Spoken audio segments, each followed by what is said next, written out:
kembali dari dunia abadi. Audiobook, novel silat. Episode 61.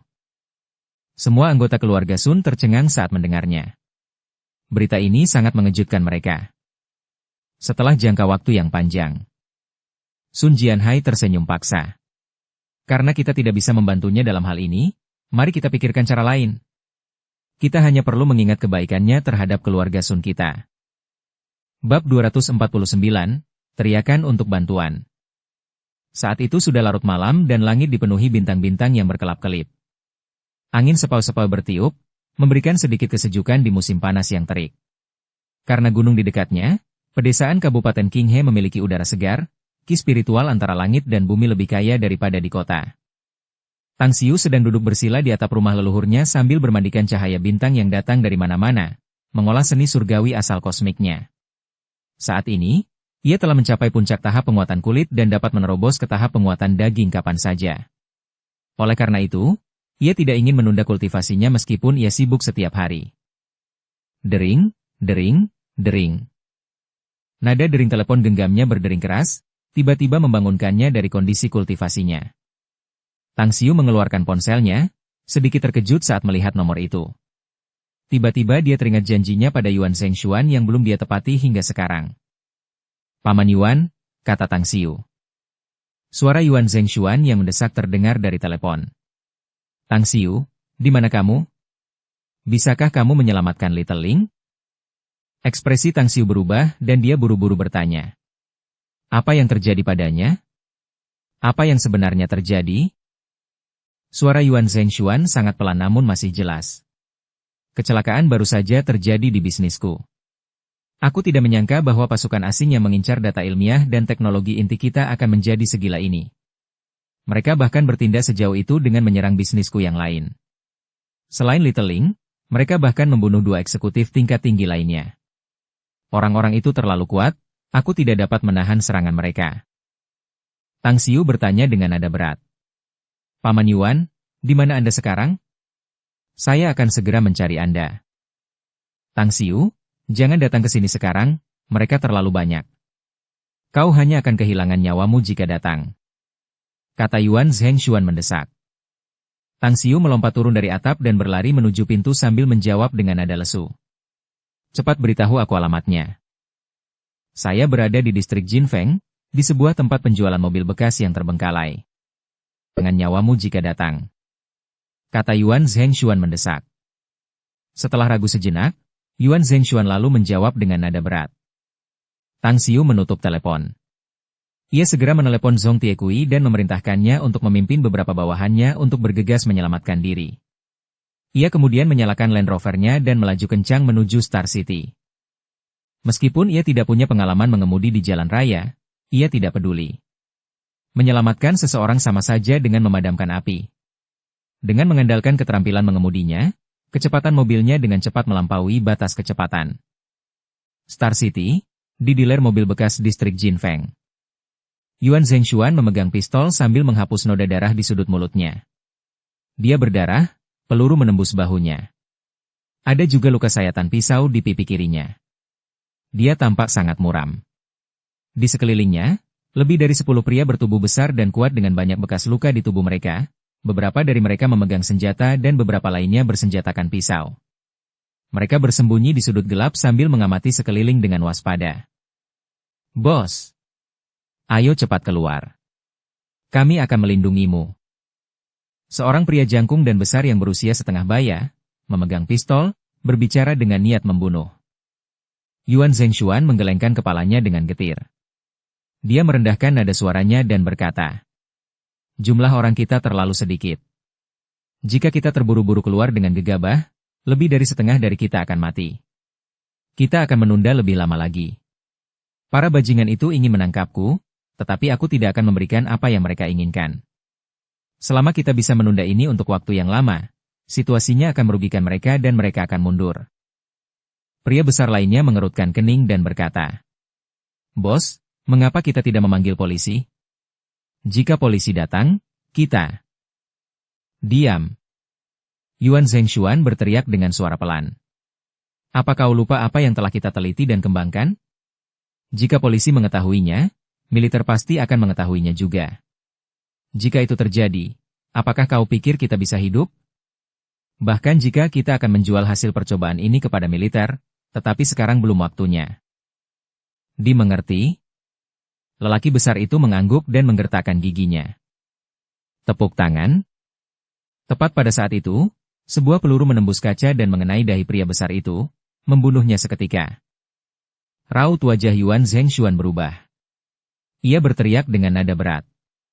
Hati-hati, penembak jitu musuh memiliki keahlian menembak yang bagus. Siapa yang berani menjulurkan kepala pasti akan terbunuh. Ingatlah untuk tetap pada posisi dan bidikan tetap. Jangan bergerak sembarangan dan tetap waspada. 40 hingga 50 orang bertubuh besar berjas hitam mengelilingi tempat penjualan mobil bekas itu, berkoordinasi untuk menyerbu masuk.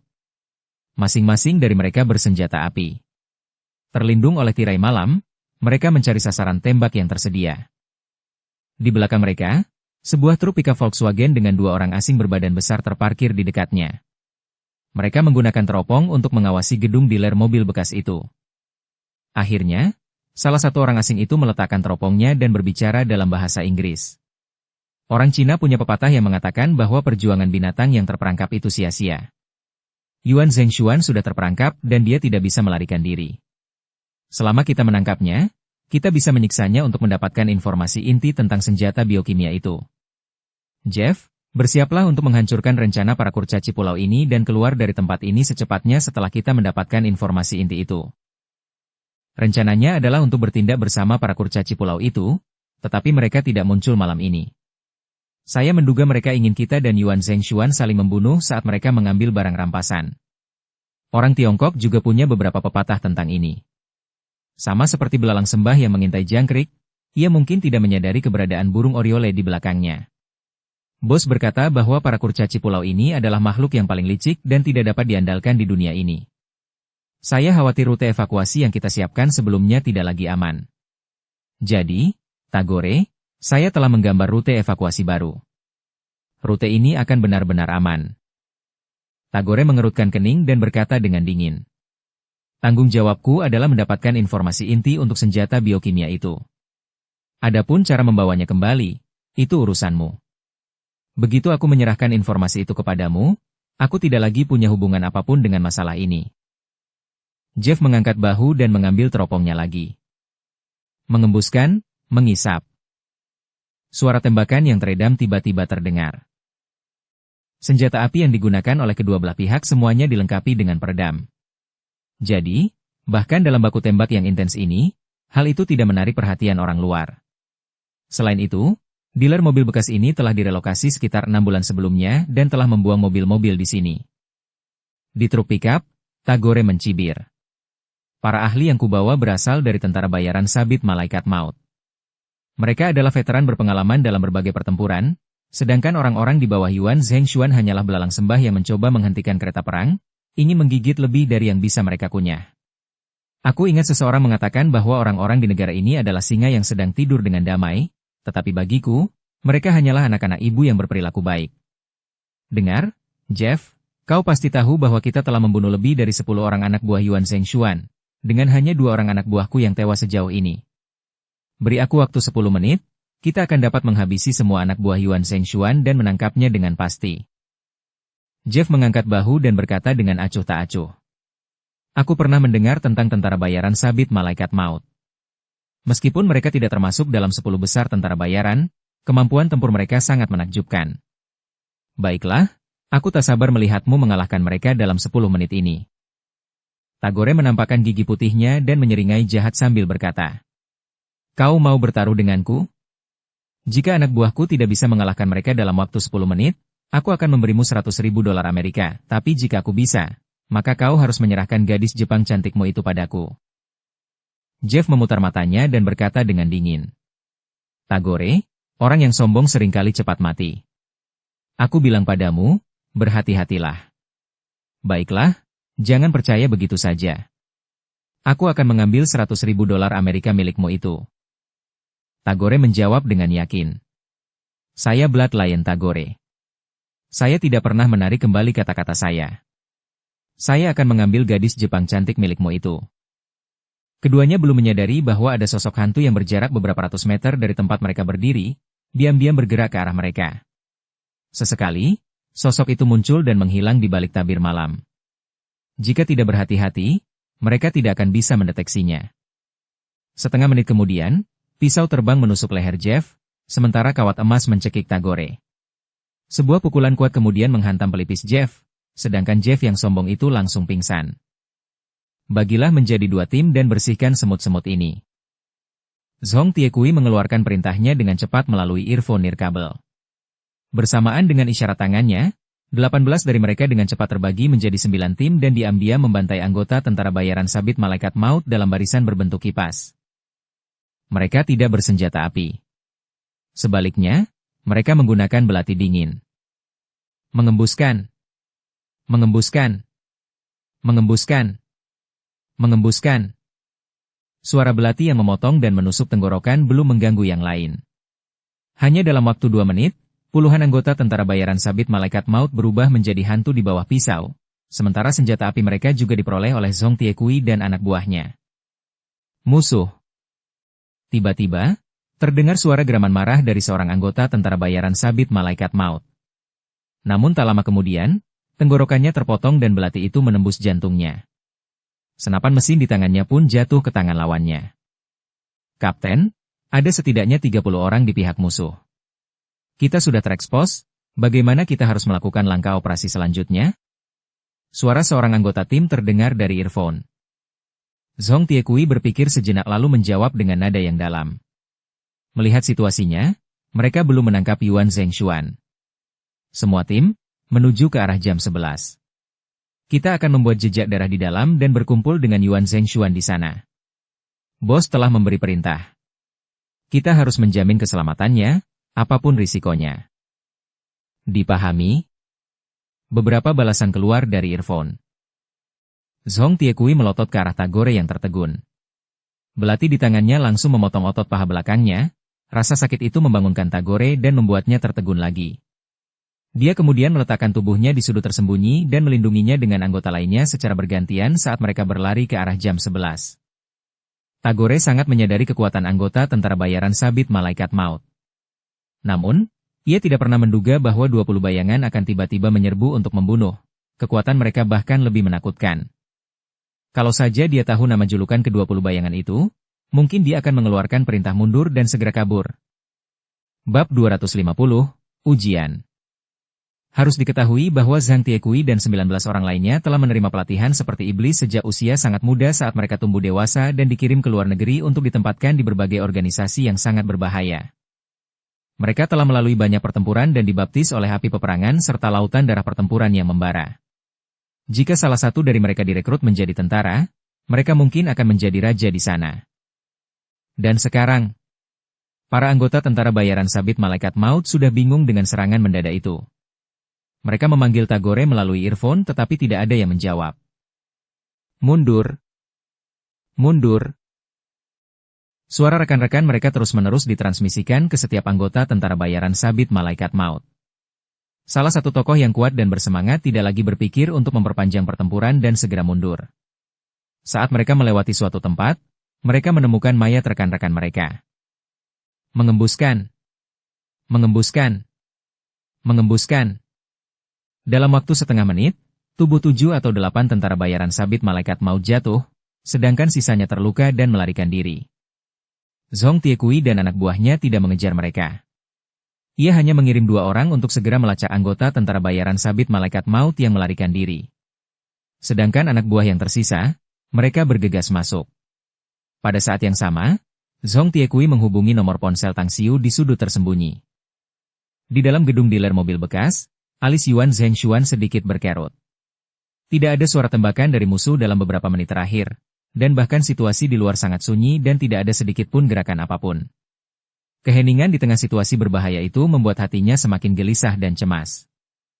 Berdengung, berdengung, berdengung. Ekspresinya berubah saat menyadari ponselnya bergetar. Ia segera meraihnya dan melihat nomor yang tidak dikenalnya. Setelah berpikir sejenak, ia dengan tegas mengangkat telepon itu dan berbicara dengan suara pelan. Siapa ini? Saya Zhong Tiekui. Bos saya mengirim kami untuk mendukung Anda. Musuh telah mundur. Kami harus segera berkumpul dengan Anda. Siapa bosmu? Wajah Yuan Zhengshuan berkelebat saat dia bertanya dengan tergesa-gesa. Tang Xiu, kata Zhong Tiekui. Setelah beberapa detik terdiam, Yuan Zhengshuan kemudian bertanya. Mengapa aku harus percaya padamu? Zhong Tiekui menjawab dengan nada dalam. Telepon bosku, dia akan memberitahumu. Baiklah. Yuan Zhengshuan menutup telepon dan menghubungi nomor ponsel Tang Xiu. Di jalan raya. Tang Xiu sedang mengendarai mobil SUV Land Rover miliknya. Kecepatan mobil itu telah melampaui 180 km per jam. Hanya ada beberapa mobil di jalan raya pada malam hari dan dia juga melewati beberapa mobil, membuat pengemudi takut dengan kecepatan mobilnya. Tang Xiu, apakah kamu mengirim seseorang untuk mendukungku? Tang Xiu menerima telepon Yuan Zhengshuan dan mendengar pertanyaannya melalui telepon. Ya. Seharusnya ada 20 orang. Pemimpin timnya adalah Zhong Tiekui. Ah. Terima kasih. Terima kasih kembali. Setelah mengakhiri panggilan, Yuan Zhengshuan segera memanggil belasan anak buahnya dan kemudian menghubungi nomor ponsel Zhong Tiekui untuk memperbolehkan mereka masuk. Tak lama kemudian, kedua belah pihak bertemu satu sama lain. Zhong Tiekui dengan cepat tiba di depan Yuan Zhengshuan, bertanya dengan nada berat. Apakah kamu terluka? Yuan Zhengshuan mengangguk dengan getir. Saya tertembak di bahu dan kehilangan banyak darah. Bertahanlah sebentar, aku akan membantumu mengeluarkan peluru itu, kata Zhong Tiekui. Yuan Zhengshuan segera berkata. Jangan terburu-buru. Aku masih bisa menahannya. Di mana orang-orang asing itu? Apakah mereka benar-benar sudah mundur? Kalau tidak salah, dua orang pertama yang kita tangani adalah komandan tim asing ini. Karena mereka tidak punya pemimpin dan kita juga membunuh beberapa dari mereka, mereka pun mundur. Jangan khawatir, aku juga sudah mengirim beberapa orang untuk melacak mereka. Kita tunggu bos kita dulu sebelum membicarakan cara menghadapi para penyintas yang tersisa. Mata Yuan Zhengshuan berkedip saat dia melihat Zhong Tiekui dan beberapa orang kuat dengan ekspresi panik. Dia secara pribadi telah mengalami betapa kuatnya musuh-musuh itu. Dari 30 bawahan kepercayaannya, setengah dari mereka tewas setelah semalam bertempur, dan sisanya terluka. Sedangkan orang-orang yang tampak kuat ini saat ini, mereka tidak terluka. Selain itu, aura sedingin es yang terpancar dari mereka membuat bulu kuduknya merinding. Keluarlah dan lihatlah situasinya. Yuan Zhengshuan berusaha keras untuk menenangkan emosinya. Dia membiarkan Zhong Tiekui merobek pakaiannya sambil menoleh ke beberapa anak buahnya yang hanya mengalami luka ringan dan memberi perintah. Dipahami? Mereka saling memandang dan hati-hati mengintai ke arah luar. Zhong Tiekui merobek pakaian Yuan Zhengshuan dan mengambil korek api dari sakunya. Ia menyalakannya dan terus-menerus membakar ujung pisaunya. Setelah setengah menit, ia berkata dalam-dalam. Tolong tahan. Baiklah, kata Yuan Zhengshuan sambil mengangguk. Mata Zhong Tiekui sedikit menyipit. Dengan ujung pisaunya, ia merobek daging di dekat lubang peluru saat kulit Yuan Zhengshuan berubah sangat buruk. Kepala peluru ditarik keluar dengan sangat cepat saat Zhong Tiekui dengan cepat mengambil jarum dan benang dari tasnya dan menjahit luka Yuan Zhengshuan. Ia juga mengambil gulungan kain kasa dari tas dan membungkusnya. Huf! Yuan Zhengshuan merasakan sakit yang amat sangat, tetapi hatinya sangat tenang. Ia berseru kagum. Aku benar-benar tidak menyangka bahwa kau bahkan membawa jarum, benang, dan kain kasa. Kau telah mempelajari pertolongan medis profesional, bukan? Zhong Tiekui berkata dengan dingin. Dulu kita hampir setiap hari terluka. Jika kita tidak membawa perlengkapan penyelamat ini, aku khawatir kita semua sudah mati tak terhitung jumlahnya. Pernah cedera setiap hari di masa lalu? Peralatan penyelamat jiwa? Yuan Zhengshuan melihat ekspresinya yang muram. Jantungnya berdebar kencang. Rasa ingin tahu yang mendalam tentang siapa Zhong Tiekui dan anak buahnya, tiba-tiba muncul di dalam hatinya. Dia ingin tahu bagaimana Tang Xiu bisa memiliki sekelompok orang seperti itu. Saat Zhong Tiekui menangani luka Yuan Zhengshuan, ia juga memerintahkan anak buahnya untuk merawat bawahan Yuan Zhengshuan. Ia kemudian menelepon Tang Xiu, menanyakan instruksi selanjutnya. Ia diperintahkan untuk berdiri dan menunggunya. Di persimpangan Jalan Raya Star City, Tang Xiu segera melajukan mobilnya menuju pintu tol. Setelah membayar biaya tol, dia meninggalkan stasiun tol saat dua mobil polisi menyalakan sirene dan mengejarnya. Tentu saja, dengan urusan penting yang harus diselesaikan, Tang Xiu tidak mau berurusan dengan polisi. Dia memacu mobilnya dan dengan cepat menyingkirkan mobil polisi. Begitu dia memasuki pusat kota, dia memarkir mobilnya di tempat terpencil dan segera pergi. Di dalam gang gelap, Tang Xiu menghubungi nomor ponsel Wolfhead. Setelah bunyi 3 kali, panggilannya tersambung. Kepala serigala? Ini aku. Suara Wolfhead terdengar. Karena kau ingin bersumpah setia padaku, aku akan memberimu ujian. Dan ingatlah bahwa semua yang akan kukatakan kepadamu sekarang harus dirahasiakan sepenuhnya. Kata Tang Xiu. Dimengerti, jawab Wolfhead dengan nada yang dalam. Seorang teman pengusaha saya diburu oleh sekelompok pembunuh asing.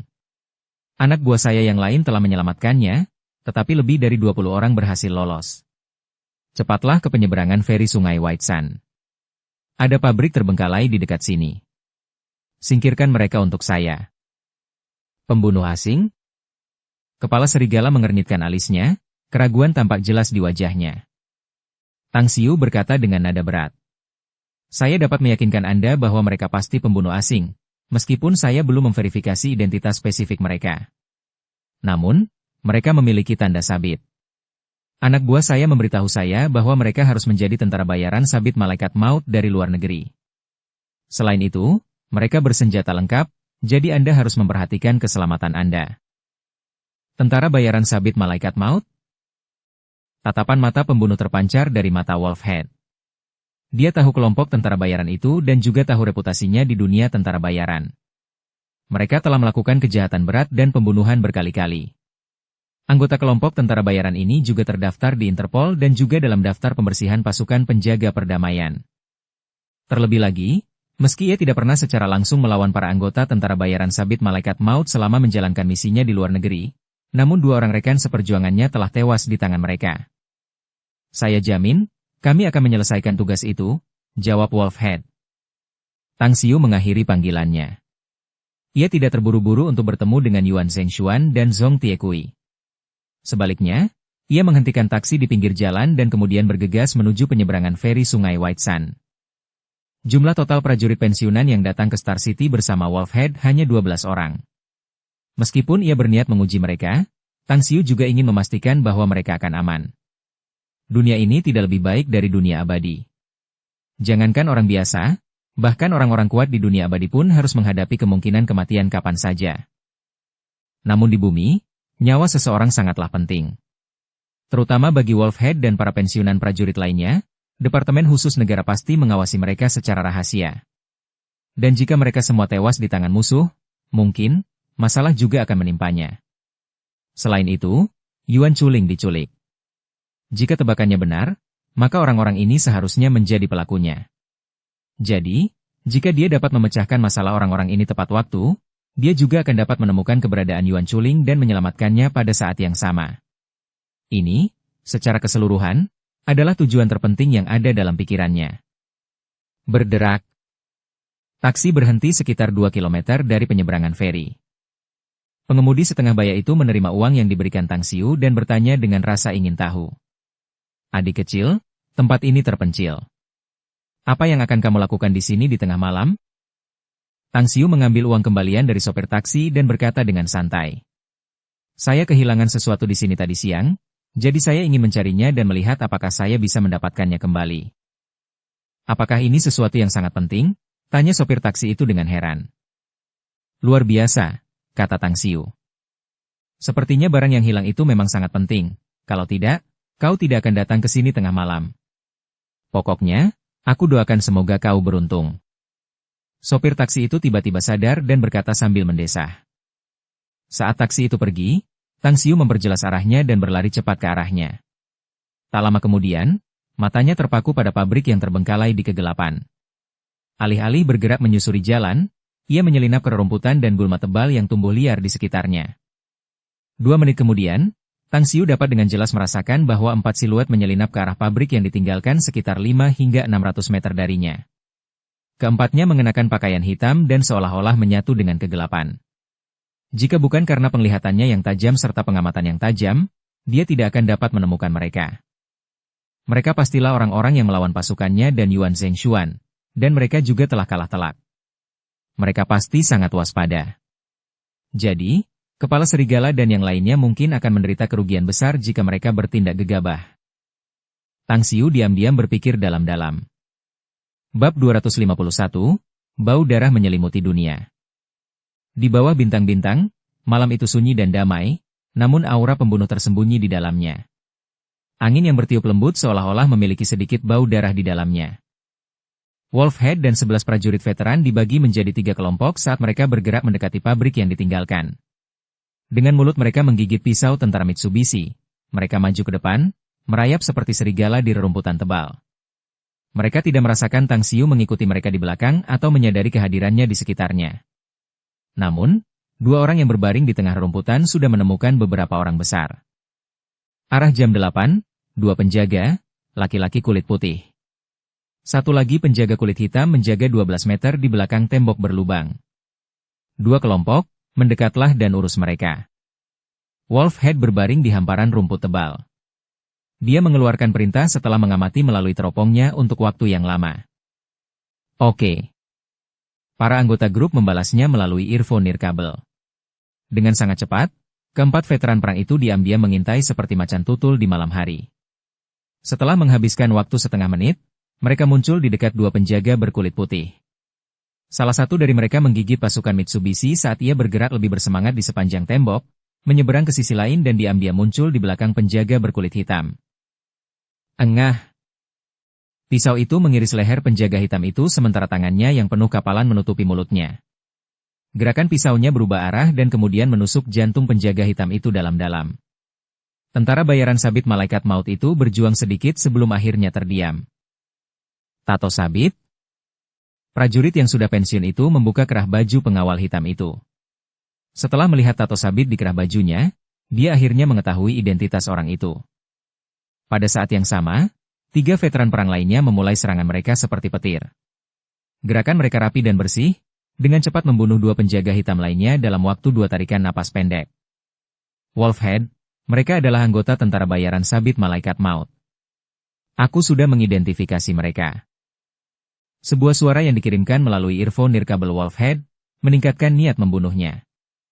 Wolfhead mengambil teropongnya saat bersembunyi di sudut gelap dan mengeluarkan perintah lain. Perhatikan sekeliling untuk melihat apakah ada penjaga yang tersisa dan singkirkan semua musuh di pinggiran. Beberapa menit kemudian, ke-6 penjaga itu telah disingkirkan. Setelah itu, Wolfhead dan orang-orang lainnya mendapat 2 senapan runduk dan 4 senapan mesin ringan. Mereka perlahan bergerak menuju dinding terdalam pabrik ketika ponsel di sakunya tiba-tiba bergetar. Ia segera bersembunyi dan meraih ponselnya.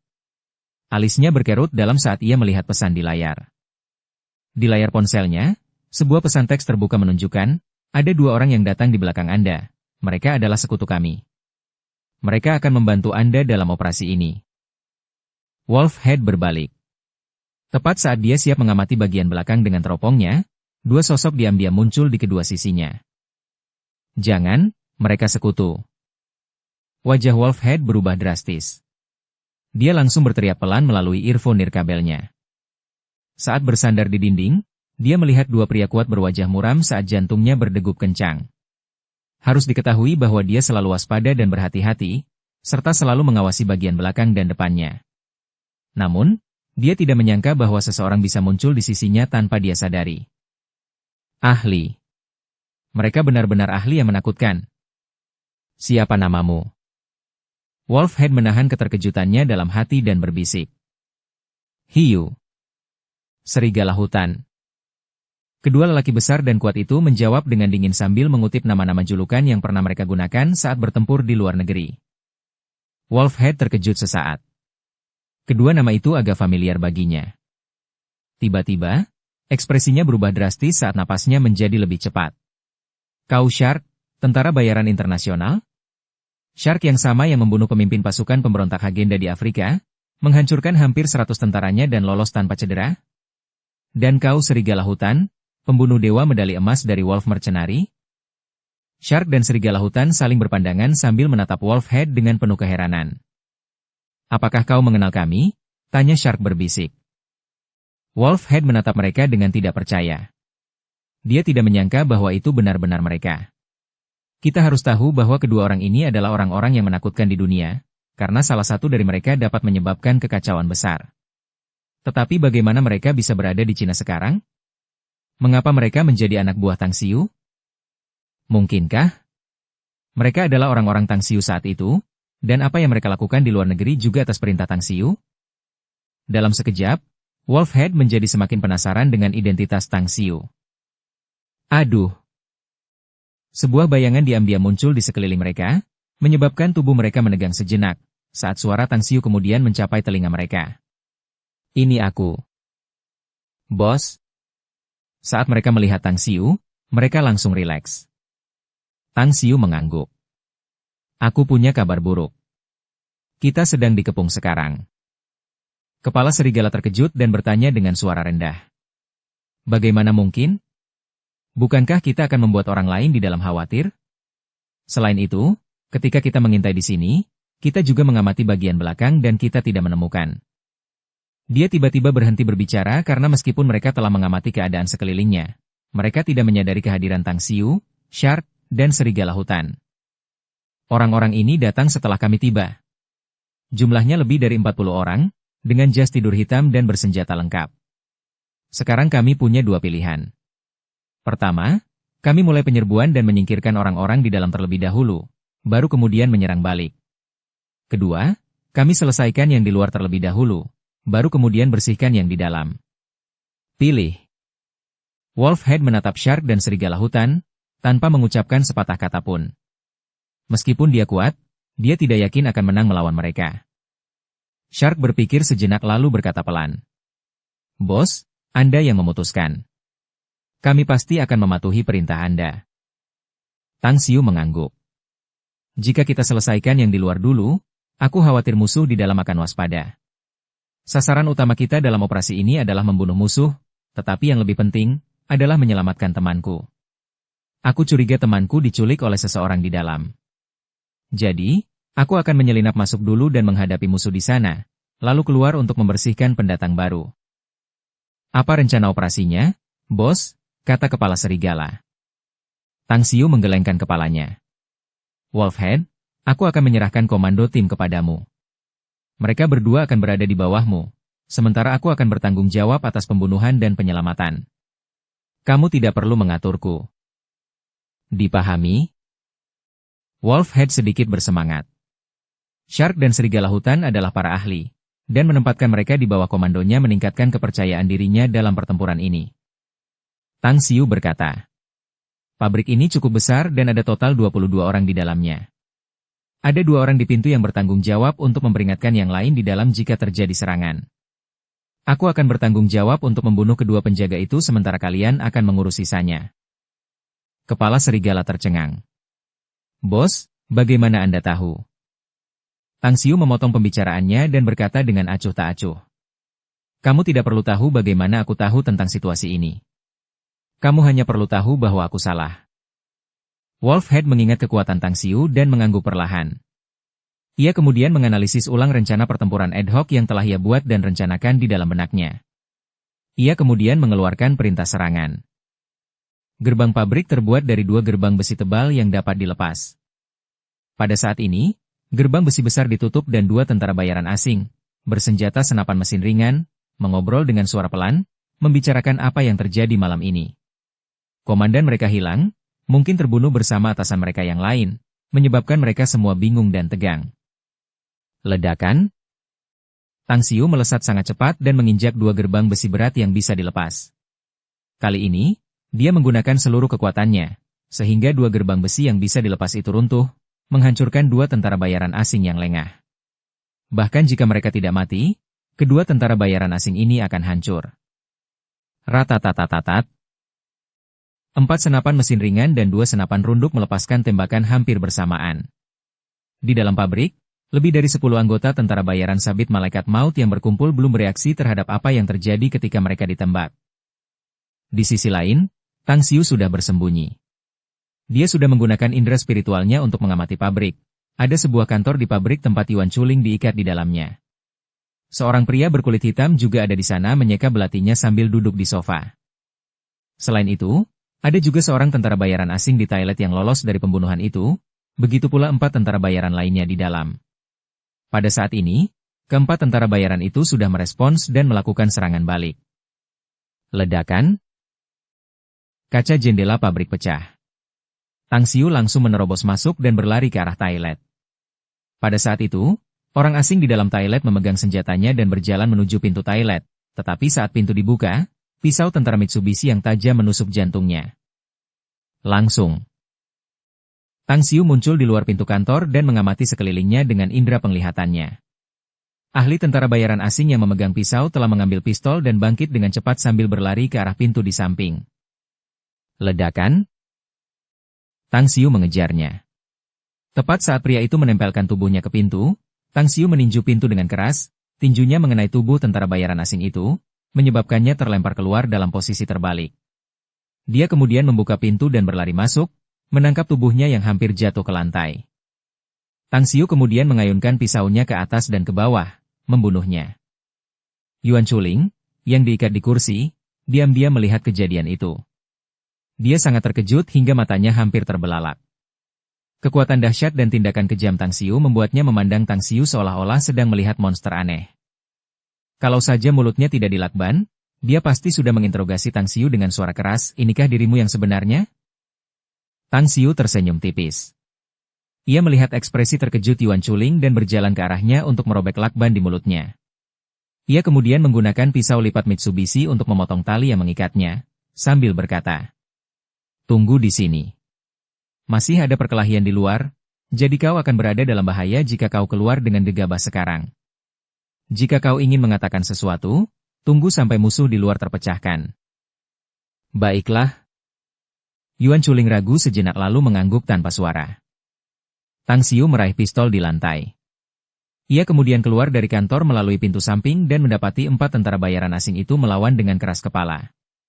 2 dari mereka telah terbunuh, sedangkan 2 lainnya bersembunyi di sudut dan melakukan serangan balik. Posisi kedua pria itu benar-benar terekspos di depannya. Jadi, tanpa ragu-ragu, Tang Xiu menembak 2 kali ke arah kedua pria itu, meledakkan kepala mereka. Sial! Sial! Sial! Sial! Barisan siluet dengan cepat melesat ke arah Tang Xiu.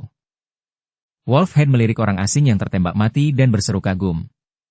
"Bos, jika Anda masuk tentara, Anda pasti akan menjadi penembak jitu terkuat di sana." Dukung channel Novel Silat dengan subscribe, follow, like, komen dan share. Bab 252, Orang Jepang. Tang Xiu tersenyum tipis. "Kau cukup hebat. Musuh-musuh sangat ganas, tetapi mereka tidak mampu melawanmu. Pokoknya, bersiaplah dan ambil senjata mereka. Tunggu di luar untuk serangan yang akan datang." Kepala serigala ragu sejenak sebelum berkata, "Bos, lebih baik mengambil inisiatif menyerang daripada tetap bersikap pasif dalam posisi bertahan." Tang Xiu menggelengkan kepalanya. Dia lalu mengeluarkan ponselnya dan menghubungi nomor Zhong Tiekui, lalu bertanya, "Berapa lama waktu yang kamu butuhkan?" 10 menit paling lama." "Bagus." Tang Xiu mengakhiri panggilannya. Kilatan pembunuh yang peka terpancar dari matanya saat dia berkata dengan nada berat, "Musuh akan menyerbu dalam 10 menit. Kita akan bertahan terlebih dahulu, lalu melakukan serangan balik. Aku benci mereka yang menyerbu tanah kita dan membunuh rakyat kita. Semua musuh yang menyerbu harus meninggalkan hidup mereka di sini." Wolfhead berkata, "Bos, tentara bayaran sabit malaikat maut memiliki total lebih dari 40 orang di jajaran mereka. Mereka telah mempertahankan jumlah ini selama lebih dari 1 dekade, sedangkan kita telah membunuh lebih dari 20 dari mereka. Tetapi Anda mengatakan ada lebih dari 40 orang di belakang kita. Saya menduga mereka adalah pasukan lain, yang datang di belakang tentara bayaran sabit malaikat maut." Shark juga berkata dengan nada berat, "Orang-orang dari tentara bayaran sabit malaikat maut seharusnya sudah mati. Kita sudah membunuh 20 dari mereka sebelumnya, juga membunuh 20 lainnya di sini. Jadi orang-orang di luar seharusnya berasal dari pasukan lain. Tang Xiu menjawab dengan acuh tak acuh. Tidak peduli siapa mereka. Selama mereka berani menembak kita terlebih dahulu, kita akan merenggut nyawa mereka. Ingat kata-kataku, aku tidak pernah mengambil tindakan terhadap mereka yang tidak menyerangku. Tetapi jika mereka melakukannya, aku akan membuat mereka membayar ratusan kali lipat harganya.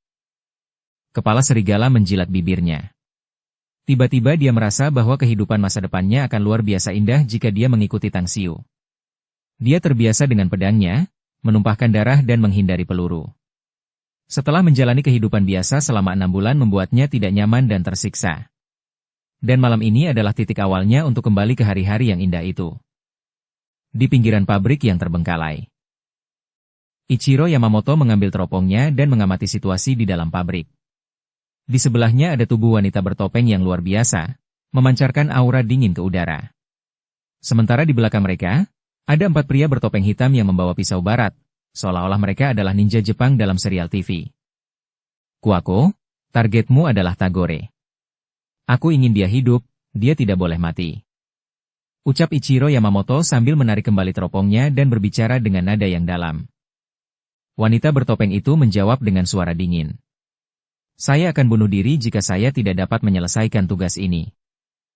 Ichiro Yamamoto menggelengkan kepalanya. Kau tidak perlu membuat janji seperti itu. Ingatlah bahwa kau adalah pewaris tunggal klan Yamamoto sekaligus calon kepala sekolah North Star One Blade. Siapapun bisa mati, tapi kau tidak boleh. Wanita bertopeng itu terdiam, namun ketegasan di matanya sangat kental. Ichiro Yamamoto menghela napas dalam-dalam. Ia melambaikan tangan dan memerintahkan. Serang dan bunuh para prajurit bayaran sabit malaikat maut itu dan tangkap Yuan Zhengshuan. Seketika, siluet-siluet dalam cahaya redup malam di sekitarnya diam-diam menyusup ke bagian dalam pabrik. Gerakan mereka sangat aneh. Ada 3 orang dalam kelompok itu yang bergerak secara terkoordinasi saat mereka segera tiba di bagian terdalam pabrik. Berhenti. Ichiro Yamamoto menghentikan langkahnya sekitar puluhan meter dari pabrik dan memerintahkan untuk berhenti melalui earphone nirkabelnya. Di depannya, mayat 2 anggota tentara bayaran sabit malaikat maut belum menjadi dingin. Mereka tewas karena luka di leher dan jantung yang tertusuk. Mereka dibunuh oleh seseorang yang menghunus pisau tentara Mitsubishi.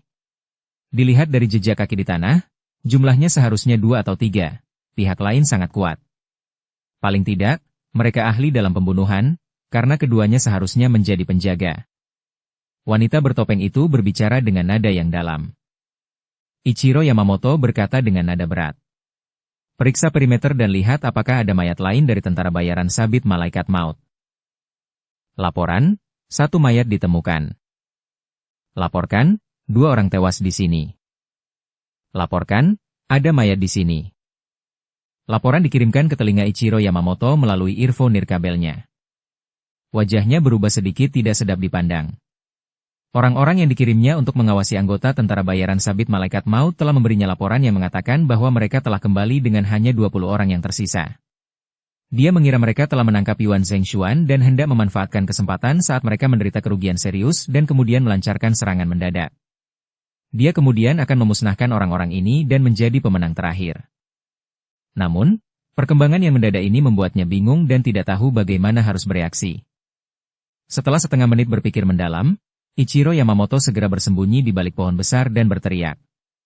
Tagore, apakah kamu masih hidup? Ini Ichiro Yamamoto. Di dalam pabrik. Tang Xiu mengerutkan kening dalam-dalam saat mendengar suara itu datang dari luar. Dia menoleh untuk melihat yang lain dan bertanya. Ichiro Yamamoto? Orang Jepang? Kilatan dingin melintas di mata Wolfhead saat dia berkata dengan nada berat. Dia adalah patriark klan Yamamoto dari Jepang.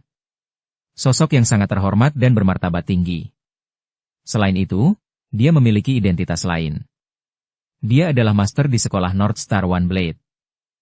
Tang Xiu punya pandangan buruk terhadap orang Jepang. Orang-orang dari negara ini punya sikap yang sangat kuat dan agresif. Bisa dikatakan bahwa itu adalah penyakit kelamin sikap.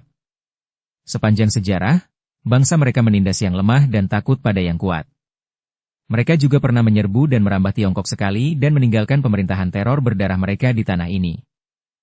Tang Xiu mengeluarkan ponselnya dan menelepon Yuan Zhengshuan. Dari situ, dia mengetahui bahwa orang-orang Jepang itu adalah salah satu kekuatan yang berusaha merebut data dan informasi inti darinya. Bersiaplah untuk tidak meninggalkan satupun dari mereka. Tang Xiu memerintahkan dengan nada dan ekspresi muram. Di luar, Ichiro Yamamoto mengerutkan kening dalam-dalam. Tidak ada jawaban dari dalam, memberinya firasat buruk. Namun, dia memiliki sikap arogan, dan tenaga kerja yang dia bawa kali ini semuanya adalah ahli North Star One Blade. Karena itu, setelah menunggu selama 2 menit, dia segera mengeluarkan perintah untuk maju. Mengembuskan. Mengembuskan. Mengembuskan. Mengembuskan. Lidah api ditembakkan saat 4 ninja North Star One Blade dibunuh langsung oleh senapan runduk. Sial. Hati-hati. Ichiro Yamamoto mengumpat. Dia mengeluarkan pistol dari sarung pinggangnya dan kemudian terus maju ke arah pabrik. Baku tembak pun dimulai. Kedua belah pihak saling tembak, tetapi situasi tetap buntu. Orang-orang di dalam pabrik tidak keluar, tetapi para ahli yang dibawa oleh Ichiro Yamamoto tidak dapat menembus jaring api dan tidak dapat menyerbu ke dalam pabrik. Ichiro Yamamoto marah saat itu karena 2 ninja di sampingnya tiba-tiba jatuh ke tanah. Kepala mereka tertusuk peluru. Apa? Tidak pernah dalam mimpinya dia menduga akan ada musuh di belakangnya. Saat itu, rasa takut muncul di dalam hatinya. Sebelum dia bisa mengeluarkan perintah mundur, sesosok hantu bergegas keluar dari pabrik. Suara tembakan langsung menjadi beberapa kali lebih intens. Sialan. Cepat mundur. Bunuh dan bakar jalan kami dengan darah. Ichiro Yamamoto panik. Ia teringat pepatah lama orang Cina bahwa mereka seperti kura-kura dalam toples, terdampar dan terperangkap. Ia merasa bahwa merekalah yang berada dalam situasi seperti itu. Mengusir. Sebuah siluet aneh muncul di samping Ichiro Yamamoto. Itu adalah wanita bertopeng. Dia berkata dengan nada berat. Tuan, pergilah bersamaku. Ichiro Yamamoto menolak saran wanita bertopeng itu dan memarahi. Dasar bodoh.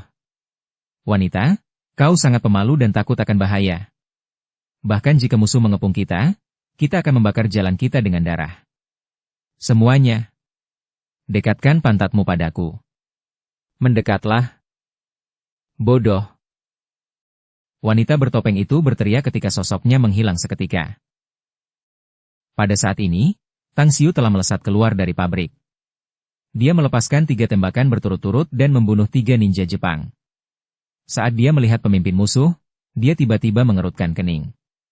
Dalam pengertian spiritualnya, dia menemukan bahwa semua ninja itu bergerak ke arah tertentu, sedangkan sosok yang kuat sedang bergegas ke samping. Selain itu, kecepatan sosok itu sangat cepat. Selain itu, dia belum pernah melihat seorang pun di antara para kultivator selain dia yang dapat memiliki kecepatan secepat itu. Mau kabur, ya? Bayangan Tang Xiu berkelebat saat ia bergegas menuju wanita bertopeng itu. Sekitar 10 detik kemudian, Tang Xiu telah menghalangi jalan wanita bertopeng itu. Pistol di tangannya juga diarahkan padanya. Dia menarik pelatupnya. Deng, deng, deng. Ketiga peluru itu diblok oleh bilah berbentuk setengah bulan, menyebabkan percikan api berkobar di mana-mana. Wanita bertopeng itu bergerak dengan gerakan kaki yang aneh sementara tubuhnya terus-menerus berkobar. Sesaat kemudian, dia sudah berada 7 atau 8 meter jauhnya. Wajah Tang Xiu berubah lebih serius. Pihak lain mampu menangkap lintasan peluru dan bahkan mampu melarikan diri saat dia memblokirnya. Ini menunjukkan bahwa kekuatan pihak lain bahkan lebih kuat dari yang dia kira. Kau tidak akan pernah bisa melarikan diri. Jika kau tidak ingin mati, menyerahlah dengan patuh. Tang Xiu memasukkan pistol ke dalam sakunya dan mengeluarkan pisau lipat Mitsubishi, lalu bergegas menuju wanita bertopeng itu. Kecepatannya hampir 2 kali lebih cepat dari wanita itu. Hanya dalam beberapa tarikan napas, dia menghalangi jalannya sekali lagi. Haiya! Wanita bertopeng itu berteriak keras dengan suara lembut. Pedang berbentuk setengah bulan di tangannya menciptakan lapisan demi lapisan bayangan pedang saat mencoba mengiris dan menebas ke arah Tang Xiu. Permainan pedangnya sangat luar biasa saat menyerang dalam arah lurus dan mengarah ke semua titik vital di tubuh Tang Xiu. Dentang, dentang, dentang. Tang Xiu menghindari serangan itu dan terus menggunakan belatinya untuk menangkisnya. Dalam sekejap mata, Dia menarik kembali belatinya, 7 atau 8 retakan muncul di sana. Tang Xiu mengalirkan kekuatan bintang ke seluruh tubuhnya dan menghentikan bilah pedang yang ditebaskan oleh pihak lain dalam sekejap. Tubuhnya melesat ke arah wanita bertopeng itu dan bergerak seolah-olah ada bayangan yang mengikuti tubuhnya. Sedangkan pisau tentara Mitsubishi di tangannya memblokir serangan wanita itu ke titik-titik vitalnya dan kemudian menusuk bahu kirinya. Tangan Tang Xiu yang lain membentuk kepalan tangan dan menghantam perut wanita itu dengan keras. Ledakan. Tubuh wanita bertopeng itu terbang terbalik, darah menyembur dari mulutnya saat dia kemudian menghantam tanah dengan keras. Tubuh Tang Xiu berkelebat dan muncul di depannya, dengan cepat menyegel beberapa titik akupunturnya dalam gerakan yang sangat cepat dan mengangkatnya. Sudah kubilang, kau tak akan bisa melarikan diri. Tang Xiu mengulurkan tangannya ke arah topeng wanita bertopeng itu, dan langsung terkejut. Wanita bertopeng itu memiliki kecantikan yang menakjubkan, dan ada juga pola kupu-kupu seukuran kuku jari di antara kedua alisnya. Pola itu, ditambah dengan kecantikannya, membuatnya tampak sangat mempesona. Bunuh aku. Wanita bertopeng itu berbicara dengan suara sedingin es. Meskipun dia terkejut karena tidak bisa menggerakkan tubuhnya, dia merasa bahwa jatuh ke tangan musuh tidak ada bedanya dengan kematian. Pada titik ini, yang paling dia sesali adalah kapsul racun di giginya telah diambil paksa oleh ayahnya setahun yang lalu. Tang Xiu tersenyum dingin. Kau ingin mati? Bahkan jika kau ingin mati sangatlah sulit setelah jatuh ke tanganku. Aku lupa memberitahumu, aku juga seorang dokter. Bahkan jika seseorang menggigit lidahnya di depanku, mencoba bunuh diri, memotong tenggorokannya sendiri atau menusuk jantungnya sendiri, aku masih bisa membuat mereka hidup selama berjam-jam. Jadi kau bisa berhenti bunuh diri, kalau tidak, aku akan membuatmu merasakan siksaan yang paling kejam dan menyakitkan di dunia ini di jam-jam terakhir hidupmu. Bab 253, Niat Tang Xiu. Wanita bertopeng itu perlahan menutup matanya. Meskipun dia yakin dengan kekuatannya sendiri, tetapi Tang Xiu mengalahkannya dengan cara yang sangat aneh. Dia benar-benar tidak tahu apakah yang dikatakannya itu benar atau salah. Sungguh memalukan. Rasa malu membakar hatinya bagai api yang membara. Ditangkap dan menjadi tawanan adalah hal paling menyakitkan yang pernah dialaminya dalam hidup. Di sisi lain, pertempuran berakhir dengan sangat cepat. Ichiro Yamamoto tertembak mati dan lebih dari 40 ninja Jepang kehilangan kemampuan untuk melawan. Selain 4 atau 5 orang yang terluka, sisanya semuanya terbunuh, sedangkan bawahan Tang Xiu, kecuali 2 orang yang terluka, semuanya selamat tanpa cedera. Bagaimana kita harus menghadapi mereka, bos? Melihat kedatangan Tang Xiu, mata Zhong Tiekui menyapu ke arah tubuh Kuako di bahunya sebelum bertanya dengan nada dalam. Tang Xiu menjawab dengan ekspresi acuh tak acuh. Bunuh mereka semua. Dimengerti? Zhong Tiekui menjawab dengan nada tinggi. Saat dia hendak membunuh para pembunuh. Tunggu. Kuako yang tadinya memejamkan mata, tiba-tiba membuka matanya dan berteriak. Tang Xiu memberi isyarat pada Zhong Tiekui dan melemparkannya ke tanah lalu dia berkata dengan ringan. Apa yang ingin kamu katakan? Kuako melotot ke arah Tang Xiu dan bertanya dengan nada merendahkan. Siapa kalian? Kau tidak perlu tahu siapa kami.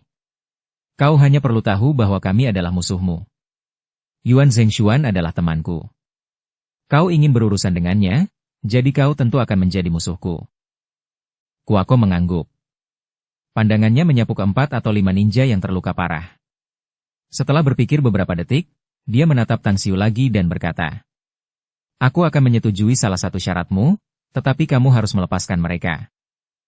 Tang Xiu mencibir. Syarat? Apa yang bisa kau berikan padaku? Kau punya 2 pilihan, yang satu bisa kau pilih. Pertama, aku bisa menebus mereka. Kedua, aku akan menjadi budakmu selama 3 tahun jika kau membiarkan mereka pergi. Uang tebusan atau menjadi budak? Tang Xiu menjawab dengan ekspresi yang tidak masuk akal. Aku bisa mengerti uang tebusan karena kamu seharusnya anggota klan Yamamoto. Ninja-ninja ini seharusnya dari sekolah North Star One Blade. Tapi, aku belum pernah mendengar tentang menjadi budak saat ini. Kepala serigala tiba-tiba mengerutkan kening saat dia dengan cepat datang ke sisi Tang Xiu dan berbicara.